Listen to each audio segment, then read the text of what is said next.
Viral pedagang pantai minta sewa pondok Rp1 juta di Bengkulu, usir pengunjung pakai kayu. Beredar di media sosial sebuah video yang memperlihatkan pedagang pemilik pondok di Pantai Panjang, Bengkulu mengamuk dan mengusir pengunjung pada Rabu, 17 Desember 2025. Pemilik pondok mengamuk dan mengusir rombongan pengunjung sekitar 10 orang dengan membawa kayu, meski rombongan tersebut telah memesan makanan.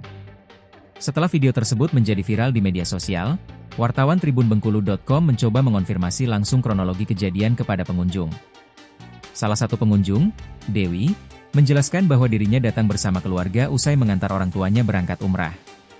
Rombongan yang berjumlah sekitar 10 orang itu bermaksud beristirahat sejenak di kawasan Pantai Panjang.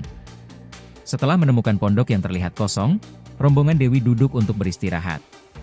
Tak berselang, pemilik pondok mendatangi mereka dan meminta agar rombongan tersebut tidak hanya duduk, tetapi juga berbelanja. Menanggapi permintaan tersebut, rombongan Dewi memesan 4 porsi mie rebus dan beberapa gelas es teh. Namun, pedagang menyampaikan bahwa pesanan tersebut tidak tersedia. Karena pesanan tidak tersedia, rombongan kemudian menanyakan biaya sewa pondok. Pedagang tersebut menyebutkan tarif sebesar Rp1 juta untuk 2 pondok yang digunakan. Menurut Dewi, setelah terjadi perbincangan soal harga, pedagang tersebut langsung emosi dan mengamuk. Bahkan, ia mengusir rombongan pengunjung dengan membawa kayu. Akibat kejadian itu, rombongan Dewi terpaksa meninggalkan lokasi meski belum selesai makan. Bahkan, makanan yang masih ada disebut dibuang oleh pedagang tersebut.